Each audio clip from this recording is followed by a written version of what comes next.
பரிசுத்த வேதாகமம் பழைய ஏற்பாடு சங்கீதம் 127 அதிகாரம்.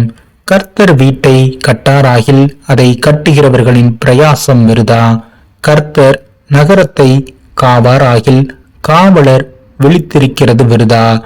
நீங்கள் அதிகாலையில் எழுந்து நேரப்பட வேலையிலே தரித்து வருத்தத்தின் அப்பத்தை சாப்பிடுகிறதும் விருதா. அவரே தமக்கு பிரியமானவனுக்கு நித்திரை அளிக்கிறார். இதோ பிள்ளைகள் கர்த்தரால் வரும் சுதந்திரம், கற்பத்தின் கனி அவரால் கிடைக்கும் பலன். வாழ வயதின் குமாரர் பலவான் கையிலுள்ள அம்புகளுக்கு ஒப்பாயிருக்கிறார்கள். அவைகளால் தன் அம்பாரத் தூணியை நிரப்பின புருஷன் பாக்கியவான்.